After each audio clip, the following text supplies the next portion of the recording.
The Auditor-General has recovered over 67 million cedis for the state after issuing surcharge certificates to 112 individuals and organizations within 2018.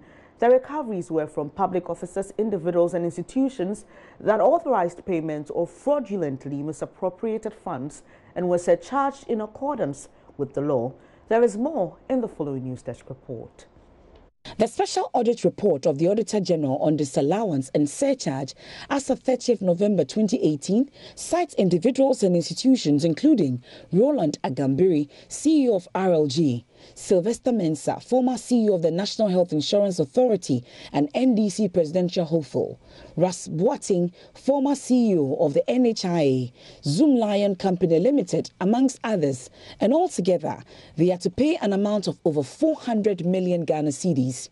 Between 2017 and 2018, 112 surcharge certificates worth 511 million, 211,000 and 239.04 Ghana cedis were issued by the Auditor-General, and 67 million Ghana cedis was retrieved. Now, 6 of these disallowances were contested in court, with some of these cases still pending. A transmittal letter attached to the special audit report to Parliament explains that the report seeks to draw the attention of Parliament and the citizenry to progress made by the Ghana Audit Service on disallowance and surcharge after the landmark decision of the Supreme Court on June 14, 2017 in the Occupy Ghana versus Attorney General case, where the Auditor-General was ordered to surcharge anyone that is found to have misappropriated public funds. The report, which is in fulfillment of the provision of Article 187 of the 1992 Constitution, was submitted to Parliament on December 31, and it urges the Ministry of Finance to strengthen internal controls, monitor and supervise the activities of officers, and impose sanctions on officers who commit such infractions to deter others from committing same. The Auditor-General, Daniel Domelovo, adds that his outfit is collaborating with the Office of the Special Prosecutor and the Economic and Organized Crime Office to ensure that these infractions are investigated further, if need be, prosecuted as well. The public is also being called upon to collaborate with the Ghana Audit Service to protect the public purse as a civic responsibility. In an interview with Maxwell Agbagba, the Auditor-General Daniel Domelovu stated Ghanaians should expect more action as the Special Prosecutor Martin Amido has expressed interest to deal with the corruption and fraud aspect of the recovery processes, whereas the Economic and Organized Crime Office has also shown interest in helping to retrieve the monies. Those amounts have been paid back into the government chest, more or less, the consolidated fund. Okay. Yeah. So what is left to be collected? If you look at the report, that comes close to 500 million, which are in certificates which have not yet been recovered. Now we are entreating the Attorney General, who, if you remember, in Occupy Ghana versus Attorney General, the Supreme Court actually issued consequential orders. And the last consequential order was to Attorney General that he should prosecute those people. And the Auditor General's job is to issue the certificates against the people. I don't have the civil right to go to court to recover the money. The good news is that the Yoko boss, Mr. KK Amwa, he came to my office to take my copy of the report, because he has heard of the report and he's interested in collecting these monies. So he came and took a copy of my report. I've also had discussions with the Special Prosecutor on issues where these issues or the cases border on corruption and fraud. He is also ready to take it up. So we are going to see, I hope, more action very soon.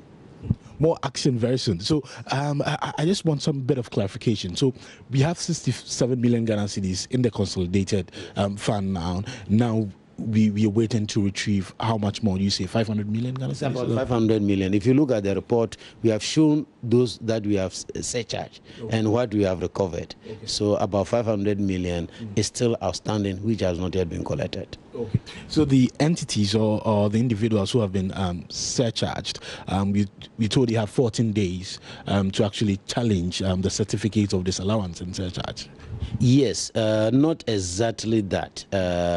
If you look look at the constitutional instrument 102, the constitutional instrument provides that when you are surcharged, you have 14 days to appeal at the High Court against the surcharge or the disallowance. However, if you were sick, you had traveled outside the country, or for a genuine reason you couldn't appeal within the 14 days, the constitutional instrument provides further that you have another 14 days within which you can apply to the High Court for extension or leave so to appeal. Have you had any individuals or entities appealing against these certificates of disallowance? Oh yes, if you remember, we disallowed 5.4 billion in January last year. On the 23rd of January last year.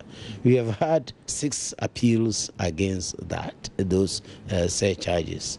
3 of them, originally 2 of them we agreed and the court overturned, so the people can go for their money. A 3rd one also has deduced additional evidence which has convinced us, so we have asked the court and the court has granted. So 3 of them have been given the opportunity to go for their money because the evidence that they gave us, if they were given to us at the time of the audit, the disallowance would not have happened. Are you able to recall or provide us with, notable individuals or companies surcharged who are yet to actually pay? If you go into the audit report, it's there. The names are there. Yes, you will find some of them very prominent Ghanaians. Their names are all there. Yes, that's what the Supreme Court said. The Supreme Court said we should name the people and recover the money. So their names are there. Hitherto will have hidden it by using the institution instead of the name. So now we are not doing that. We are targeting the individuals whose action resulted in this infraction. And we issued a certificate personally to them. You'll not be able to tell us those who have paid or have not. I don't have to mention names over here. If these people do not pay the monies, I think then the Attorney General would have to move in to do the prosecution, because your office cannot, do. Are you receiving any help, any assistance? Are they, cooperating and helping? Yes. Oh yes. The Attorney General's office is cooperating with the process. Not directly, not the Attorney General herself, okay? But her office has different branches and departments. I must say that the Yoko boss walked into my office to take me away, because he said that he thinks he has to come in and help for us to collect this money. So Mr. Keke Amwa came, he sat here. After we finished speaking, I say I'll give him a copy. It's on the internet. You should go and he seized my copy and went away with him. I said I was looking for my policeman to arrest him, but I didn't get him arrested. That's just. Maxwell Agbagba in a conversation with the Auditor-General, Daniel Domelovo.